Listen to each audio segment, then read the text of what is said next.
And at the Honda launch with Mark Blundell. Mark, I think the drivers perhaps are going to get a few surprises next season with the removal of some of the controls that they've rather got used to in recent seasons. Are you expecting it to be a little more challenging, a little more entertaining?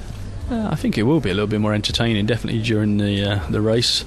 Also weather conditions, if it's raining, and obviously no traction control, there's no safety net there for the drivers, but some of them have experienced no traction control before. Even some of the youngsters, when they've come out of GP2, they don't have that luxury, so this kind of level, I don't expect there to be any sort of major fireworks.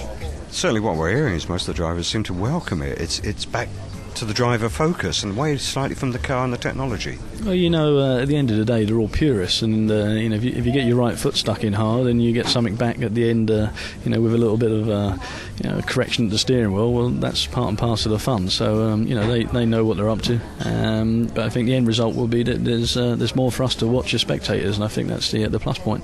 Expecting to see the old order change a little bit next season, maybe some surprises amongst the teams doing better. Honda certainly, as we're here, have got to do better. I think you'll see Honda making good progress. I think you'll see BMW take their first Grand Prix win. Renault need to make progress again now that they've got Alonso back. And I think there'll be a big fight again between McLaren and Ferrari. But definitely an exciting season, and I think everybody's waiting to see what happens with Lewis Hamilton again, whether he's going to contend for a championship or whether things are going to go pear-shaped. Yeah, Lewis has had a tremendous season last season. I mean, can he reproduce that?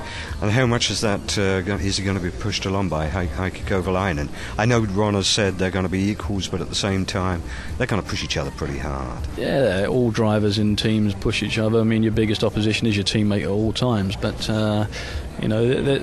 Lewis and all the other guys on the grid are only as good as what they drive. If they get a good car underneath them, then you'll see the results. And I think Lewis and I pretty much hope that Lewis will be a major contender for the championship, and I think he'll be the stronger of the two out of him and Kovalainen. He's been there for many years already, so don't expect anything different than what you saw last year. Certainly with Lewis's new deal with McLaren, there was a sort of inevitability about that. I mean, he was becoming a hot possibility for somebody to come in and swoop him away. If anybody could afford him, that would there'd only be maybe a couple of people around in the pit lane who could afford him from a talent point of view.